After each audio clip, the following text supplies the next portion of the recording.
Hello friends, வணக்கம். வீட்டில் பார்த்திங்கன்னா எல்லாருக்கும் ஹெவி கோல்டாக இருக்குது.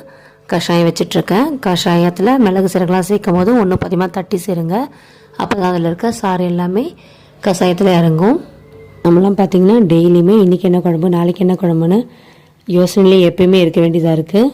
நம்ம வைக்கிற குழம்பு வீட்டில் இருக்க சின்னவங்க பெரியவங்க எல்லோரும் சாப்பிட்ற மாதிரி இருக்கணும், எல்லாருக்கும் பிடிச்ச மாதிரியும் இருக்கணும். என்ன குழம்பு செய்யணுன்னே தெரியல. லாஸ்ட் வீக்லாம் பார்த்தீங்கன்னா மிளகு குழம்பு, கொள்ளு ரசம் இது மாதிரிலாம் செஞ்சு சாப்பிட்டாச்சு.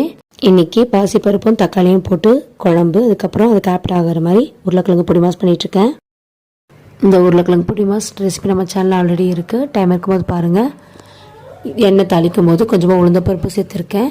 சாப்பிடும்போது நல்லாயிருக்குன்றதுக்காக இதில் மிளகாத்தூளுக்கு பதில் மிளகுத்தூள் தான் அதிகமாக சேர்த்து செஞ்சுருக்கேன். கொஞ்சம் விளக்கெலாம் பார்த்திங்கன்னா ரொம்ப அழுக்காக இருந்தது. அது எல்லாத்தையுமே வாஷ் பண்ணி வச்சுட்டு இருந்தேன் லஞ்சு செஞ்சுக்கிட்டே. விளக்கு ஏற்றுறதுக்கு அகல் விளக்கு வந்து நான் ரொம்ப யூஸ் பண்ணுவேன். எல்லாத்தையும் சோப்பு தண்ணியில் ஊற போட்டு நல்லா வாஷ் பண்ணி எடுத்துட்டேன். இதை வெயில வச்சு எடுக்கணும். என்னோடய லஞ்ச் ஒர்க்கை முடிச்சிட்டேன். வாங்க இன்றைக்கி லஞ்சுக்கும் மார்னிங் பிரேக்ஃபாஸ்ட்டுக்கும் என்ன செஞ்சுருக்குன்னு பார்க்கலாம். சாதம் வடிச்சிருக்கேன். கூடவே பாசிப்பருப்பு தக்காளிலாம் சேர்ந்த குழம்பு. பார்க்கும்போது ரொம்ப டெம்ப்டாக சூப்பராக இருந்தது. உருளைக்கிழங்கு பொடி மாஸ் பண்ணியிருக்கேன். இது எல்லா கிட்ஸுக்கும் ஃபேவரட், எங்கள் வீட்லேயும் தான். மார்னிங் பிரேக்ஃபாஸ்ட்டுக்கு சூடான இட்லியும் கொஞ்சமாக நிலக்கடலை உடச்ச கல் சேர்த்து தேங்காய் சட்னி பண்ணியிருக்கேன். இன்றைக்கி எல்லாருக்குமே ஒர்க் இருக்குது, எனக்கும் ஸ்கூல் இருக்குது. லஞ்செல்லாம் முடிச்சுட்டு லஞ்ச் பாக்ஸும் பேக் பண்ணிவிட்டு சூப்பராக ஸ்கூலுக்கும் கிளம்பியாச்சு.